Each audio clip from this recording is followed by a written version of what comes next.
Okay, let's move to the next one, and this one is talking about the House of Reps charging the army on effective security in the state.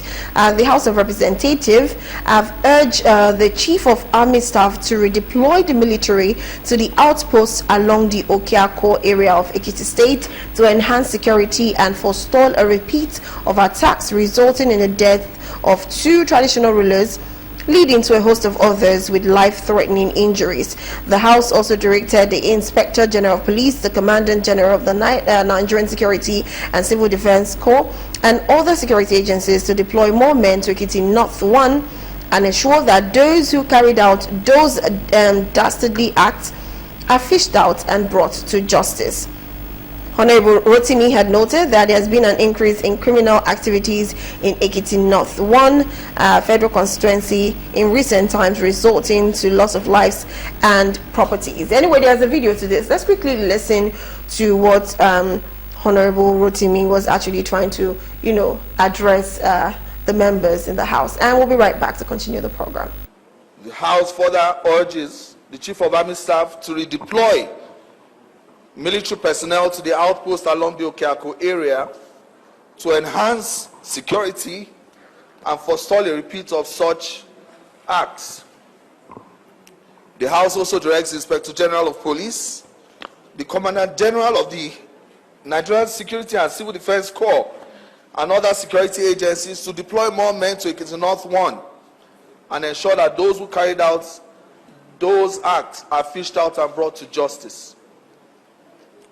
The House also urges the security agencies to put all measures in place to rescue the school children and teachers who were abducted in Emure Ekiti. The House also compels the Ministry of Works and FEMA to immediately rehabilitate the Ayedu to Irele Road and other roads in the federal constituency. The House also mandates the House Committee on Legislative Compliance to ensure compliance and report back to the House in 2 weeks. House note that on the 24th of January 2024. Come back. We heard from Rotimi, and of course we had an honorable about to speak, but because of our time, so we had to go there. But let me start with you, Tochukwu. What's your take on this matter? It's a move they are trying to say to, will I say, charge the armies to actually do their everything, deploy people and all of that.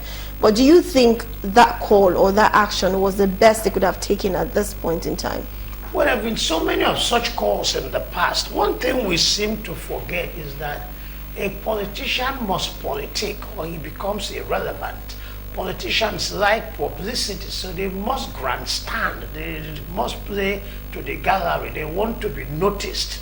A politician's nightmare, worst nightmare, is to be ignored. But once the politician is in the limelight, once you're talking about him, once he's in the news, he feels good. So what do you expect him to say? We've had so many of such calls in the past. Do you need to call on generals to do their job? Hey, you have a house help, he wakes up in the morning, he cleans up the place, you don't tell him that. So we have generals, we have security agents, it's their job to secure the country. And repeatedly you're calling on them to do their work. What kind of nonsense is that? So the generals, the problem with security in Nigeria is complex and will remain for a while. Boko Haram members are looking for amnesty. There was an amnesty in the South for, what do they call them, militants. So in the North, they want an amnesty, and some of them are getting amnesty, being integrated in the army. The bandits came in a way in concert with the design of the political elite, northern political elite. So that's why they have this sense of entitlement. They talk with audacity, operate with impunity, and nobody's doing anything about it. Fulani headsmen is a part of another expansionist design, empowered by very powerful interests. We had Mieti Allah talking about having a vigilante group to police the whole of Nigeria. You see? So these are so empowered, supported by very powerful interests. And until you go to deal with the problem from its source, until you go to engage the powers that put them there, that are benefiting from their being there, we can only go in circles. Circles. Yes. Okay, Are. I've always said it, that in Nigeria, we don't frontally attack our problems or challenges. We hug them. So you mean this is hugging? It is, for me, what you say is hugging. Hugging and kissing. Internal security is the sole business of the police. How many policemen are available for general police duties? The bulk of them are on VIP protection services. Let's start from there. Okay. Because it's more rewarding financially to carry madam's bag Safer than too. going to now be chasing one bandit wherever. I'm standing in the sun. Now, it's a misnomer, because the business of the military is to protect the Territorial country against integrity, yes. external aggression. If you now want the military to come and start fighting internal crisis, you don't know what you are doing, because it may backfire. And if that happens, everybody will just be back to square zero. Not only that, the few places that the military have been sent to go and intervene, the stories that we got from there, they were unpleasant.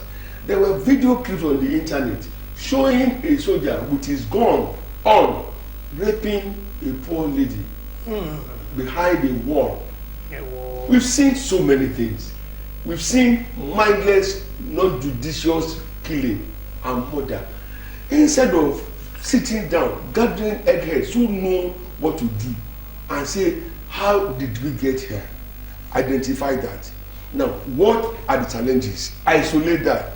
Then bring forth strategic, dynamic, purposeful now, and result-oriented strategies. And fund them squarely.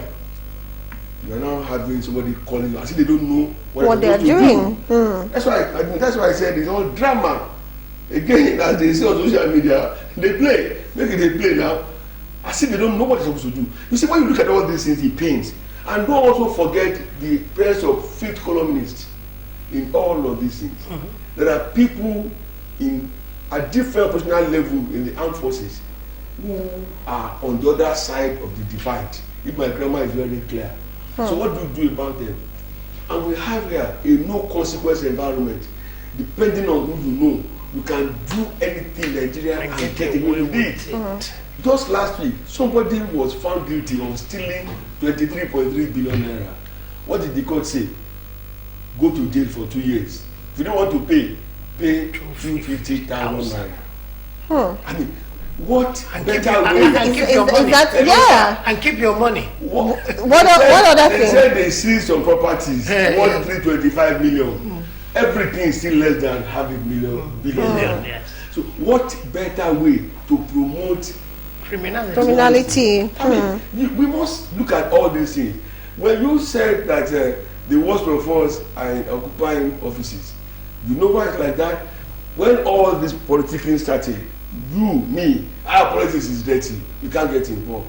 They got involved, they got empowered, they got enriched, and then they dictate. We are now at a point where they are replacing themselves with their children and their cronies, whether they are qualified or not.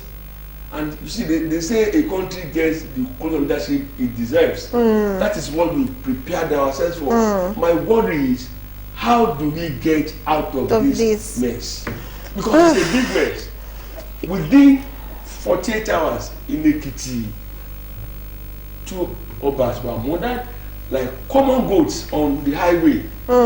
Primary school children were kidnapped.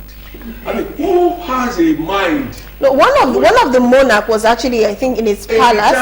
Yeah, and that's a big question. Okay. Like, how possible is that? Not only that, another Oba, not too far away, was also murdered. Because we say, I had the governor thanking the president, who is in France, for helping them in Nigeria. You know? Are you not playing? The thing is that the state governments can do so much to fight security if they wish. one former governor of one of the western states, Akeredolu. no, Akeredolu, had imported 1,000. Oh, that's Amusu. okay. Amusu imported 1,000 AK-47s with 1 million rounds of ammunition in preparation for the election. He wanted to impose his protege, political protege, on the state, people, yeah. and he needed that much ammunition. With that kind of ammunition, can't you deal with insecurity in your the state? states. He did not want to. But then after the election, because Soshomole made it impossible for him to utilize all those ammunition, he turned them over to the police. Was that not a criminal offense importing such ammunition? Nothing happened to him. So the governors can train their men, arm them, and deal with security in their area. But then they are afraid of the federal government. They have to pander to the federal government. If you don't take your time, next election, you will be rigged out. So you have to respect the will of the federal government. If you don't take time, once you step down from office, you'll be arrested by EFCC. Therefore, you have to respect the will of the federal government. And since the federal government has chosen to allow this insecurity to continue to fester, innocent people continue to die unnecessarily, the military, the high government officials, the politicians, they're all in cahoot in this. So the governors have their hands tied because of their personal interest and ambition. So it's a very delicate issue that will continue for the nearest future. I don't know. You know why we're Let me correct something you said. Governors not being able to raise armed security is a matter of the law. What law? No, They keep the law. The man that imported 1,000 AK-47s, was it in line with the law? The rigging of the election, was it in line? Okay. Was it in line with the law? So they Exactly. break the rules to serve their personal interest. But you don't break the rules for the public good of the citizens So of your state. Let's hear what Are has to say, because I think I understand where he's going You to. don't appropriate and republic at the same time. It was the same Jew now that brought the story. It was the same Jew that condemned him wholesale. Are you now encouraging other people to follow what you just condemned in the name of wanting to show action, begin to break the laws of the land? Are we not calling for anarchy? We should not. Let's not cut our Is nose. anarchy not reigning supreme in Nigeria already? It is We not live in anarchy. It's an upside down world. It's a vast scene of confusion. That's what we have already. And you're talking about anarchy. A kind of anarchy that will bring security to the long suffering, long repressed, long hungry, long poor. But is that the best way to go? It's not the best way. Can I complete my statement? Okay, I will complete your What we have statement on very our quickly. hand is bad enough. If we now do not get it right in trying to confront the monster, we may create a super monster. And that is why everywhere in the world there are rules and regulations, there are laws and orders. When Amotekun was going to be created, there was so much hulabaloo about getting them armed or not. At the end of the day, we were able to navigate without breaking any federal law. Laws were And broken. they got Amotekun on. And then Amotekun was very impactful. My worry now is what happened to the Amotekun that showed action, that was promising. Do they have challenges or they have issues that cannot be dealt with at the level of the state or something, which they can bring it up? Then as a community, we can look at it. Because it can, how do you go and kidnap primary school children? I was a copper in the old Ondo state, which also included the parent PPTs. I know Ise Mure very well. My VP was from Ise, the wife was from Mure, so I'm familiar very with the axis. And these are rural, Areas. agrarian, very local area. So you won't even imagine such level of violence being visited on them. The children, their parents, the community will have to live the trauma for a long time. Long time, true. So instead of, I mean, when Fawoshe was governor, Fawoshe gathered the hunters and the Agbekoya. They confronted the herdsmen. Peace was brought back to the state.